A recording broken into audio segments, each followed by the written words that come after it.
The counterpart to Kiru Mashira, the blue monkey, we have the red monkey type, MON02 Kiru Mashira, with a kit of heel trap, double sword, biped legs, and the leg ability of Spearhead, which passively buffs the heat stat of all equipped parts on the build. Now, much like with Kiru Mashira, who has a very solid, very decently well-rounded sense of balance with a double freeze shot and heal plant, Kiru Mashira serves essentially to be the counterpart, as he truly is. Heal Trap, of course, means that it punishes anyone on the field that is going to use a heal skill. Say, for instance, Otoki Princess, Heal Angel, Blazer Mate.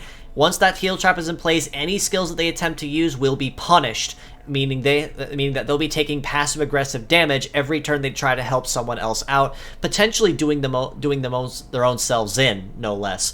Double Sword, very conventional melee attack. You can never go wrong with it. Very basic melee damage at its best, but honestly, for its sense of balance, with no major drawback or advantage, you can generally never go wrong with making use of one of these parts somewhere on a melee-based build, as a conventional fighter, or even as a backup part for a nuker, should their main part go down.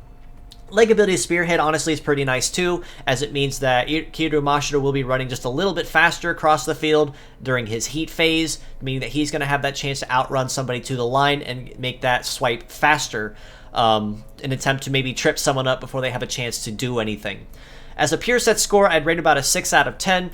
He's overall pretty balanced on the field. You generally can't go wrong with him. In a sense of double redundancy like Sword, there actually is no major drawback to having this redundant skill, because both arms can be used equally and feasibly. So in the case one goes down, you have the other one to make use of. However, Heal Trap is a rather niche skill to use, so I wouldn't necessarily make a whole bunch of use of that, especially if you have to use Kiru Mashira as a pure set. As mixed parts, however, I'd rate him just a little higher at a 7 out of 10 for the reasons stated. His legs do have a decent ability if you do end up having to use them for biped, and conventional swords you can generally never go wrong with having a few raised or have on hand for the sake of making use of them on a conventional melee fighter or a nuking melee fighter as a backup part.